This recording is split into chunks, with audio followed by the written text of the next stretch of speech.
New deck for the channel in Breya, Etherium Shaper versus Nissa, Vastwood, Seer. How about that hand? Yeah, I think we can keep that. We'll get into our Sol Ring, and then we can hold up a turn 2 Colligan's Command. I doubt we'll be using it, but we can nevertheless hold it up, so we'll go in for that Sol Ring. And then we're a couple of turns away, hopefully, from a Breya. Need to get into lands as soon as we can. Let me just go over Colligan's Command, make sure I know what it does. Return a target creature. Okay, yeah, I was just going over Colligan's Command there. We will pay 2 life for that. And we'll hold that up. And hopefully we can get into something next turn. Failing that, we can always Mother of Runes and Skull Clamp it. I'd rather not do that, but it might be a line of play actually. Especially if our opponent does nothing here. Yeah, why don't we... Okay, well, Command Tower's really good then, so... Why don't we just go for that Mother of Runes? We won't tap that one down, we'll tap Mother of Runes. And then we'll go for Skull Clamp onto the Mother of Runes, just to ensure that we get into, or at least get closer to, the coloured sources that we need. Okay, yeah, there we go. So we were going to draw into those anyway as it happened.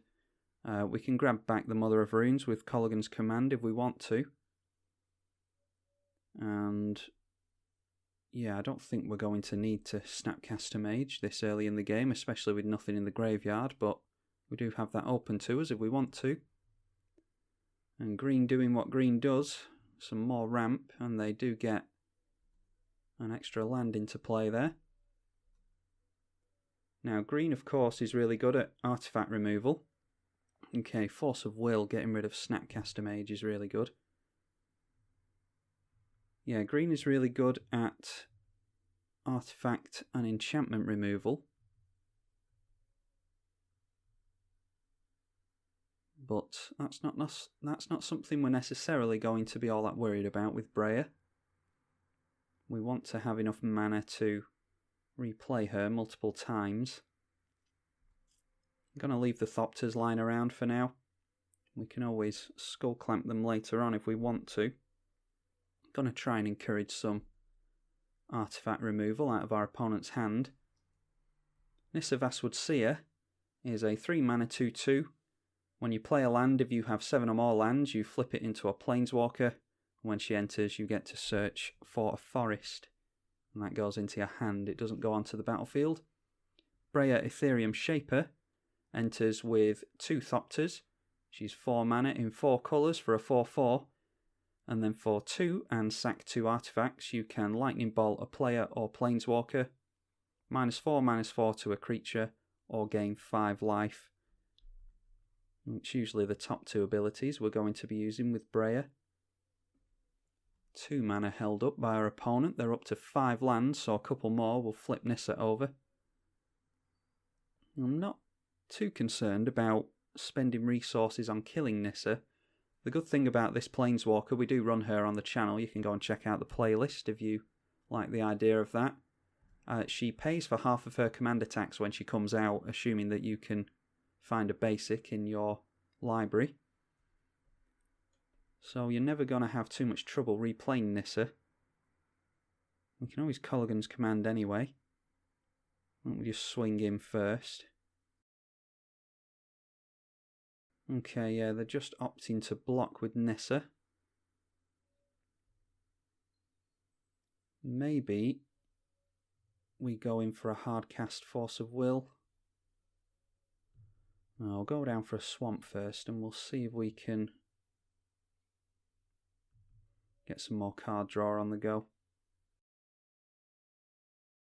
We could always sacrifice Breya and put her in the graveyard and then get her back with the Colligan's Command. Okay, Price of Progress is another artifact, more mana for us. So that's good. I'm happy to just pass the turn at that, I think. We can hard cast the Force of Will if we want to. Yeah, and out comes Nissa again. I think we are just going to do just that. And I don't want to get rid of the Snapcaster Mage from my hand, and we can afford to hard cast the Force of Will, so we'll do just that.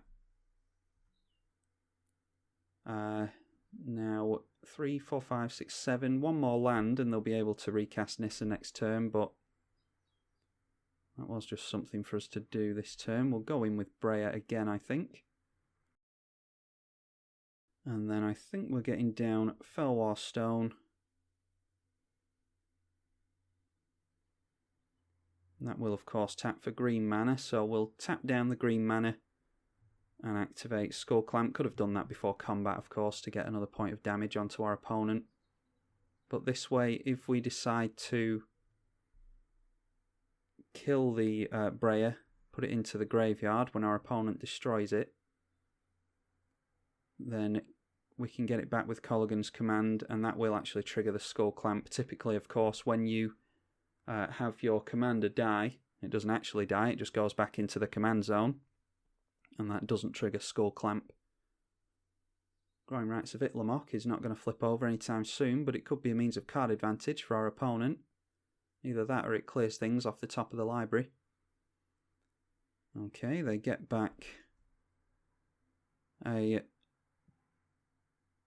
Dwynnen Giltleaf Dean. I've no idea how you say that. Stormfront is green, tap a target creature with flying. So they can tap down our Thopters if they want to. You know, now that I think about it, I think I'd actually like to have our opponent discard a couple of cards. Oh, no, I'm thinking about this wrong. I was thinking Colligan's Command can have our opponent discard a card twice. Well, no, we can't do that with Colligan's Command. I've actually only just bought this card, so still getting used to how to run it. We get into yet more mana with Talisman of Dominance. And I think we're getting to the point where we'd quite like to kill that Thopter with the Skull Clamp. Our opponent still has 6 cards in hand. So let's try and keep up with that, and we'll go after that Thopter. Draw a couple of cards. Yeah, we can duress our opponent and see what they've got, if anything. Oh, that is something I'd really like to get rid of. Oh, and there's Ugin as well. Yeah, there's the issue. Ugin comes down and minuses, I think. I think we just have to get rid of Zendikar Resurgent there.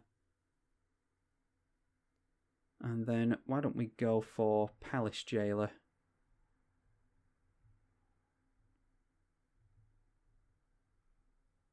Palace Jailer will have us become the Monarch, and when it enters the battlefield, exile a target creature an opponent controls. We obviously can't do that. We can have ourselves become the Monarch though. And then, yeah, we won't worry about, do we want to worry about Skull Clamp? I don't think we care about it yet. And we do draw a card off the Monarchy. The Monarch is, oh, a mana drain onto that Ugin is going to be really good. Yeah, I'm glad we did that now. The Monarch, at the beginning of your end step, you draw a card. Whenever a creature deals damage to you, its controller becomes the Monarch. And we'll see if our opponent concedes here. We get into mana drain onto that Vorinclex. That's a lot of mana for us next turn. Yeah, and they concede there. Surprised they didn't carry on playing and go for the Ugin, because they could have gotten rid of our commander and the Palace Jailer, but then we still would have had the Monarchy, and we would have had all these mana rocks and been able to play Breya for a considerable amount of time yet, so perhaps Ugin isn't as good as I initially thought it was there. But yeah, that is the new Breya deck. That's exactly what we want to do. Our opponent didn't get up to much, but they were certainly trying to with their mono green ramp, and had it not have been for a couple of cards there, then we certainly would have had a more rough time than we would have liked to. So hopefully you enjoy that. That was Breya Etherium Shaper versus Nissa Vastwood Seer, and I will see you all in the next one. Thank you for watching.